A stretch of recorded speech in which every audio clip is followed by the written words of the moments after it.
What if I told you that the United States invaded Iraq in 2003 and started a decades-long war in search of alien technology? 2 years after lying that Iraq had anything to do with Al-Qaeda and 9/11, they made sure that they would do anything that they could to get in Iraq. And the first thing that they did wasn't go after Saddam Hussein. It wasn't go after the oil fields. The first thing that they did was invade the Museum of Baghdad and steal thousands of ancient artifacts, which they, as a kind gesture, just returned in the last year. What if I told you that during the plundering of Iraq, they were searching for something specific and they found it?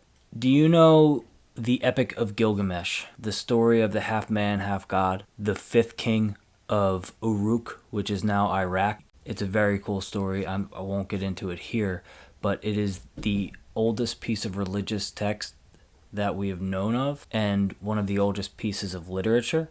This dates back 2,500 years before Christ. The epic was a story that was written on 12 tablets. So while the military is plundering Iraq, they find this area where the Euphrates River used to run through and where in the story Gilgamesh is supposed to be buried. So they start to dig around this area and they find remarkable similarities between what was written in the story to what they're finding, from like garden areas to channels. Ultimately, they find the tomb and the body of Gilgamesh. And then BBC even released a story, Tomb of Gilgamesh believed to be found. And then a video leaked online. This was before those two girls were playing with the cup. This was back when the internet wasn't used like it is today. But a video was released of inside the tomb of the body, and it looks like he's just sleeping. And remember that before this discovery, the Epic of Gilgamesh was only believed to be a story. And many archaeologists and historians and people that have built their livelihoods on digging up the past, this is the first thing that they can actually use as evidence that mythology is more than just a myth. It has essentially been covered up for the last 20 years.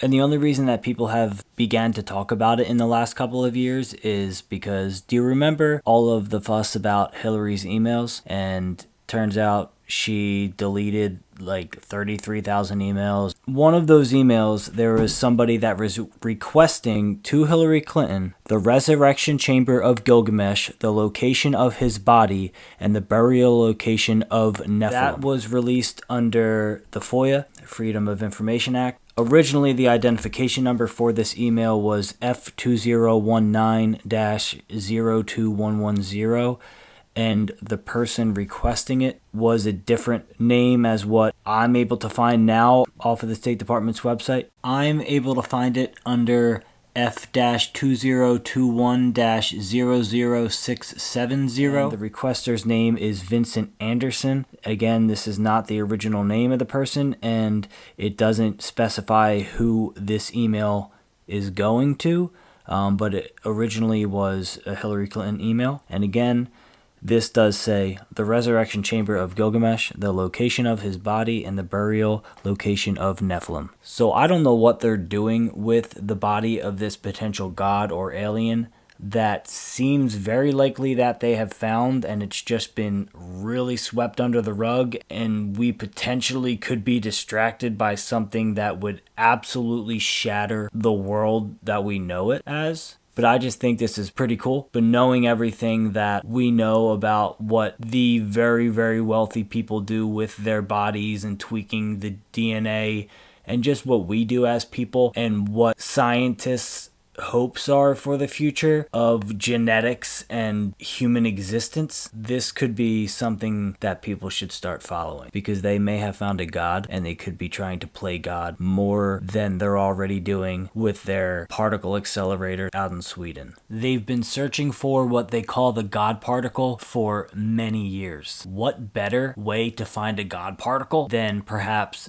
the actual DNA of a god? Are they attempting to resurrect a god? So trying to play God is not even a conspiracy theory anymore. It's literally day-to-day science. Did I miss anything that you know about and you would like to add it? Please put it in the comments. I would love to know more about this. I think it's fascinating. Thanks for listening. Hope you enjoyed.